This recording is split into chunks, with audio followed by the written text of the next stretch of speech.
नमस्कार दोस्तों, स्वागत है आपका अपने YouTube चैनल न्यू एकेडमी में। आशा करते हैं सभी मित्र अच्छे होंगे। तो मित्र, आज हम शुरू करेंगे राष्ट्रपति की शक्तियाँ। अगर आपने जो पहला पार्ट नहीं देखा है राष्ट्रपति से संबंधित, जो मैंने पहला पार्ट बनाया था वो आपने नहीं देखा, तो उसको आप पहला पार्ट ज़रूर देख लें। हम लोगों ने राष्ट्रपति से जुड़े हुए जो बेसिक चीज़ें थी उन्हें कवर किया था, जो एग्ज़ाम में आते हैं। तो आज हम लोग पढ़ेंगे राष्ट्रपति की शक्तियाँ। तो स्पेशली इसमें हम लोग पढ़ेंगे राष्ट्रपति के जो अलग अलग पावर दिए गए हैं। जैसे मैंने लिखा है, आप देख पा रहे हैं कि विधायी शक्ति हुई, कार्यपालिका शक्ति हुई, न्यायिक शक्ति हुई, वित्तीय शक्ति हुई, सैन्य शक्ति हुई इत्यादि। आप देख रहे हैं कि जो इन्हें शक्तियाँ प्राप्त हैं उन्हें हम लोग कैसे पढ़ेंगे। तो ठीक है मित्र, और जो टेबल फॉर्म मैंने बनाया है, इस टेबल फॉर्म में आप जो है इस सारे के सारे लोग इसी तरीके से लिखें और याद रखें, तभी जो है याद रहेगा। मेरा ये उद्देश्य नहीं है कि ये वीडियो बना दूं आप लोग देख लें। मेरा ये उद्देश्य है कि आप लोग देखते हैं, अगर आप लोग देखते हैं मेरा वीडियो तो आपको याद होना चाहिए। अगर याद रहेगा तो एग्जामिनेशन में तभी सही कर पाओगे। ठीक है, तो चलिए शुरू करते हैं। कार्यपालिका, राष्ट्रपति की शक्तियाँ आपको बताया है कि अनुच्छेद कितने में है, 53 में है, ये पता है आपको। तो आप शुरू करते हैं। तो जैसे कि मैंने पिछले वीडियो में बताया कि राष्ट्रपति को जो होते हैं भारत के सर्वे सर्वा होते हैं, यानी कि जो होता है कार्यपालिका का सबसे प्रमुख या बड़ा पद कौन होता है, तो राष्ट्रपति जी होते हैं। इसीलिए इससे जुड़े हुए जो कॉन्सेप्ट हैं इन्हें हम समझते हैं। तो हम लोग देखते हैं पहला क्या है, कार्यपालिका शक्ति। पहला देखते हैं कार्यपालिका शक्ति। तो मित्र, जो कार्यपालिका शक्ति में हम लोग पहले इतना देखते हैं कि जो नियुक्ति की शक्ति है, आप पूरा देखिए, इतना जो है आप देखिए, इसमें आप देख पा रहे हैं, देख रहे हैं कि राष्ट्रपति किन को नियुक्त करते हैं। ये क्वेश्चन में जो है यहाँ से ज़रूर पूछता है, जैसे कि राष्ट्रपति किन को नियुक्त करते हैं।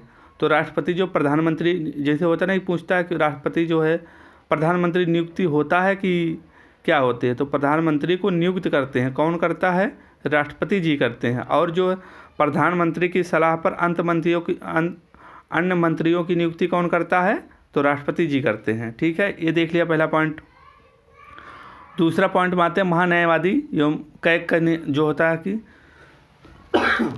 नियुक्ति कौन करता है, तो ये भी हो गया, राष्ट्रपति जी करते हैं। सुप्रीम कोर्ट या हाई कोर्ट के न्यायाधीश की नियुक्ति कौन करता है, राष्ट्रपति जी करते हैं। मुख्य चुनाव आयुक्त हुआ एवं अन्य चुनाव आयुक्त की नियुक्ति कौन करते हैं, राष्ट्रपति जी करते हैं। 5 नंबर पे आप देख रहे हैं लोक सेवा आयोग के अध्यक्ष व सदस्य की नियुक्ति कौन करता है, तो राष्ट्रपति जी करते हैं। 6 नंबर पर आप देख रहे हैं राज्य के राज्यपाल व कहीं कहीं उपराज्यपाल हैं, व कहीं प्रशासक है, जैसे केंद्र शासित प्रदेशों में, तो इनकी नियुक्ति कौन करता है, राष्ट्रपति जी करते हैं। वित्त आयोग के अध्यक्ष व सदस्य की नियुक्ति कौन करता है, राष्ट्रपति जी करते हैं मित्र। और यहाँ देख रहे हैं, हम लोग देख लेते हैं ये जो पॉइंट है ऊपर की, अंतर्राज्यीय परिषद का गठन कौन करता है। बहुत ही इम्पोर्टेंट आर्टिकल भी है। जो मित्र आर्टिकल वाला वीडियो नहीं देखे हैं, वहाँ से आर्टिकल वाला वीडियो देख लें, ताकि जैसे कि आगे बहुत ही मदद मिलेगा।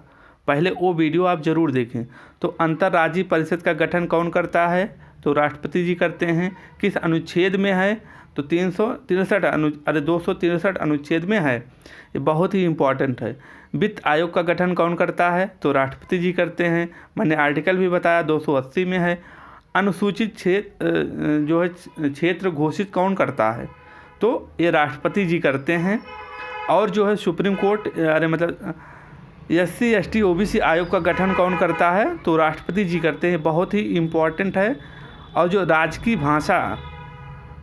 भाषा और संघ लोक सेवा आयोग जो होता है, इसका गठन कौन करता है, तो जो होता है राष्ट्रपति जी करते हैं। और संघ राज्य क्षेत्र जो होता है, इनका भी जो है। ठीक है मित्र, इतना हम लोगों ने बहुत अच्छे से पढ़ लिया है। इतना चीज़ें को इन्हें हम इस तरीके से रखेंगे। अगर इन्हीं के साथ साथ हम इन्हें देख रहे हैं कि जैसे राज्यपाल पढ़ेंगे, हम लोग अभी पढ़े नहीं हैं, इन्हें अगले वीडियो में जब पढ़ेंगे, राज्यपाल के बारे में पढ़ेंगे, तो वहाँ से हम लोग इन्हें अच्छे से कवर करेंगे। राज्यपाल के बारे में जब हम लोग पढ़ेंगे तो वहाँ से अच्छे के बारे में अच्छा से कवर करेंगे। आप देख रहे हैं दोनों में होता है, जहाँ राज्य लग जाएगा वहाँ राज्यपाल हो जाएंगे, जहाँ संघ की बात करेगा वहाँ आप राष्ट्रपति को लगाएंगे। जैसे राज्य वित्त आयोग राज्यपाल करते हैं, राज्य लोक सेवा आयोग राज्यपाल करते हैं। तो आप इस तरीके से दोनों को कंपैरिजन करके लिखेंगे तो बहुत ही मदद मिलेगा। राज्यपाल के बारे में हम लोग जो है बाद में पढ़ेंगे डिटेल में। ठीक है मित्र, इतना देख लिए हम लोग। अब आते हैं विधायी शक्ति। अब आते हैं मित्र हम लोग विधायी शक्ति के पास। विधायी शक्ति में आप जानते हैं कि जो होता है कि कहा नहीं जाता कि संसद का कितने सदन होते हैं, 2 होते हैं सदन में। मैंने बताया था कि एक लोकसभा एक राज्यसभा। अगर अंग पूछते हैं तो संसद का अभिन्न अंग एक राष्ट्रपति हैं, एक इसमें आते हैं, एक उनकी विधायी शक्ति है। तो कोई और ये पॉइंट आता है, कोई बिल जो है राष्ट्रपति के हाथ साइन के बाद ही पारित होता है। जैसे आपका धन विधेयक हुआ, धन विधेयक जो है पहले राष्ट्रपति की साइन के बाद ही जो है पारित होता है। तो अध्यादेश जारी करने की शक्ति होता है 123 में। अध्यादेश जारी का मतलब होता है जब संसद की बैठक नहीं चल रही होती है, जैसे अर्थात जैसे लोकसभा राज्यसभा की बैठक अगर नहीं है तो राष्ट्रपति अपने आप साइन करके जो होता है किसी बिल को पारित कर सकते हैं, और उस बिल को कहा जाता है कि अध्यादेश। यह शक्ति राष्ट्रपति के किस आर्टिकल में है? 123 में आप देख पा रहे हैं। और जो होता क्या इनकी विधायी शक्ति में है? संसद को संबोधित करना।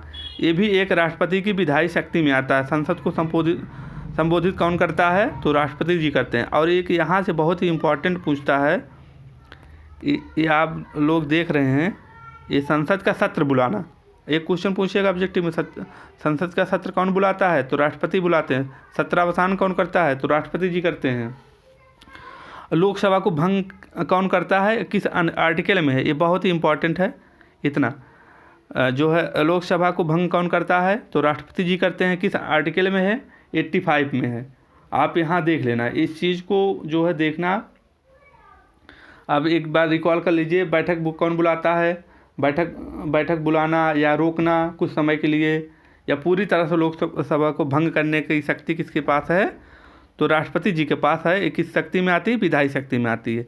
इधर आप राज्यपाल के बारे में भी देख सकते हैं, तो राज्यपाल के बारे में आप देख लेना, इनको हम बाद में पढ़ेंगे, लेकिन दोनों को आप लोग इस तरह एक साथ लिख लेना। ठीक है मित्र, तो हम लोग ये दोनों को जो है अच्छे से समझ लिए, इनकी जो है विधायी शक्ति और राज्यपाल की भी विधायी शक्ति। ठीक है मित्र, इन्हें देख लीजिए। अब इसके बाद आते हैं न्यायिक शक्ति। न्यायिक शक्ति में आते हैं, क्या देख रहे हैं हम लोग? क्षमादान की शक्ति। दोनों में क्षमादान की शक्ति आप देख रहे हैं। तो क्षमादान कितने आर्टिकल में? 72 में। तो न्यायिक शक्ति में एक आता है सुप्रीम कोर्ट से सलाह ले सकते हैं। ये इनकी एक न्यायिक शक्ति है जो आर्टिकल 143 में है। और एक जो है यहाँ आप देख रहे हैं, सुप्रीम कोर्ट या हाई कोर्ट जज की नियुक्ति कौन करता है? तो राष्ट्रपति जी करते हैं। ये उनकी एक न्यायिक शक्ति है। और जिला जज की नियुक्ति कौन करता है? तो राज्यपाल करते हैं। यहाँ तीनों को देख लेना। ठीक है मित्र, इसे देख लें। इसके बाद हम लोग आते हैं इनके पास वित्तीय शक्ति क्या है। इनके पास जो है वित्तीय शक्ति क्या है? राष्ट्रपति के वित्तीय शक्ति में आते हैं हम लोग।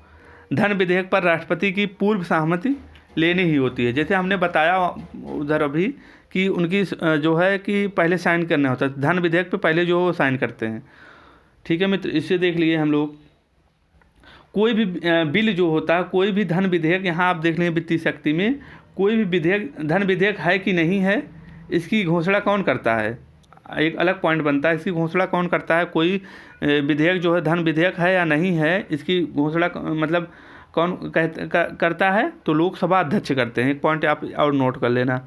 आकस्मिक निधि जो होती है किस में है? मैंने आर्टिकल में बताया था, एक संचित निधि होती है, एक आकस्मिक निधि होती है। संचित निधि जो होता है किस में होता है? किस आर्टिकल में है? 266 में होता है, 266 में होता है। और आकस्मिक निधि कितने में होता है? 267 में होता है। आकस्मिक निधि का मतलब होता है कि आपात स्थिति में जो होता है, इसमें धन रहता है, आपात स्थिति आ गई है तो भारत सरकार यहाँ से निकाल सकता है पैसा, ये होता। और एक प्रत्येक जो है वर्ष अनुच्छेद 112 में कहा गया कि वार्षिक वित्तीय लेन देन, इसका मतलब होता है कि वार्षिक वित्तीय लेन देन का मतलब होता है बजट जो होता है, लेकिन बजट ये शब्द पेश नहीं मतलब बोला जाता है, तो प्रत्येक वर्ष जो होता है किया जाता है, इसका मतलब ये हो गया। और ये यहाँ से बहुत ये एक पॉइंट तो यहाँ से ये तो पूछेगा ही, आप क्वेश्चन बनता है यहाँ से कि तीनों सेना का प्रमुख कौन होता है। तीनों जो सेना हैं, थल सेना, जल सेना, वायु सेना का प्रमुख प्रधान कौन होता है? तो राष्ट्रपति होते हैं। अध्यक्ष कौन होता है? तो राष्ट्रपति जी होते हैं। एक क्वेश्चन यहाँ से जरूर पूछता है। तो मित्र और एक पॉइंट और यहाँ आप नोट डाउन कर लेना कि किसी भी देश के साथ युद्ध करना या शांति की घोषणा करने का अधिकार किसके पास है? तो राष्ट्रपति जी के पास है। ये किस शक्ति में आता है? उनके सैन्य शक्ति में आता है। ठीक है मित्र। और इधर राज्यपाल के पास कुछ नहीं है, उन्हें ऐसा शक्ति नहीं दी गई है। आते हैं इसके बाद हम लोग यहाँ देखते हैं आपातकालीन शक्ति। आपातकालीन शक्ति, आपातकालीन शक्ति में आप देख रहे हैं आपातकालीन शक्ति यहाँ है, आपातकालीन शक्ति यहाँ। ठीक है मित्र। आपातकालीन शक्ति में आपको पता है कि 3 आर्टिकल आते हैं, 352, 356, 360। ठीक है मित्र। तो जैसे कि हैं, आप जानते हैं कि 360 जो है, 352 जो है आर्टिकल राष्ट्रीय आपातकाल है। 356 क्या है? मैंने बताया है राष्ट्रपति शासन है। और 360 क्या है? वित्तीय आपातकाल है। राष्ट्रीय आपातकाल कितनी बार लगा है? 3 बार लगा। कब? एक 1962 में था, 1971 में, 1975 में, 3 बार लगा। और राष्ट्रपति शासन जो है कई बार लगता रहता है। और 360 जो है अभी तक नहीं लगा है। तो इधर आप देख रहे हैं कि यहाँ राज्यपाल के पास देख रहे हैं 356 लगने पर राज्य का हेड, इन्हें जो आपातकालीन शक्ति नहीं प्राप्त है, राज्यपाल को आपातकालीन शक्ति नहीं प्राप्त है। लेकिन अगर 356 लगता है तो राज्य का जो वास्तविक हेड कौन हो जाता है? कार्यपालिका का वास्तविक हेड कौन हो जाता है? तो राज्यपाल हो जाते हैं। ये यहाँ इम्पॉर्टेंट पॉइंट है। इसके बाद इन्हें वीटो पावर है, वीटो शक्ति। वीटो शक्ति के पास हम लोग आते हैं। वीटो शक्ति के पास देख रहे हैं हम लोग। वीटो शक्ति आर्टिकल कितने में है? 111 में है। Power veto. वीटो शक्ति में आप कह सकते हैं कि कोई बिल जब राष्ट्रपति के पास जाता है तो उनके पास उसको रोक सकते हैं, या साइन कर देते हैं, पास कर देते हैं, या पुनर्विचार के लिए हम भेज सकते हैं, या सुरक्षित अपने पास रख सकते हैं। लेकिन रखने की कोई सीमा नहीं है कि कितने दिन तक रख सकते हैं, वो रख सकते हैं। तो एक इसमें आ जाता है पावर वीटो, कहते हैं पावर वीटो यूज कर लिए। ना कुछ साइन कर रहे हैं, ना भेज रहे हैं, ना कुछ कर रहे हैं, वो अपने पास सुरक्षित रख लिए हैं, तो उसे क्या कहा जाता है? पावर वीटो का प्रयोग किए। एक स्वविवेक आता है। स्वविवेक की शक्ति होती है। जैसे लोकसभा हुआ, जैसे हुआ कोई पार्टी, 2 पार्टी, राजनीतिक 2 पार्टी का मत बराबर हो गया है, या कुछ दोनों एक लिमिट में जो होता है कि पाई नहीं है वोट, तो ये राष्ट्रपति की स्वविवेक शक्ति है कि वो किसी मतलब शक्तिशाली समझ के किसी बना सकते हैं। तो ये उनके स्वविवेक की शक्ति में आता है। इधर जो होता है इनका, आप देख रहे हैं इधर वीटो शक्ति किसी भी इनका हो गया। तो मित्र इस तरीके से आप लोग जो है इसे लिखेंगे, नोट डाउन करेंगे, तो आप लोगों को जितना ये कॉन्सेप्ट है पूरा का पूरा जो है राष्ट्रपति की शक्तियाँ जितनी हैं, ये पूरा का पूरा कॉन्सेप्ट आपको कभी नहीं भूलेगा। ये पूरा सब आपको तैयार हो जाएगा मित्र। तो इस तरीके से हम लोगों ने कैसा सीखा, जो है इस तरीके से पूरे कॉन्सेप्ट को हम लोगों ने एक अच्छे तरीके से सीख लिया।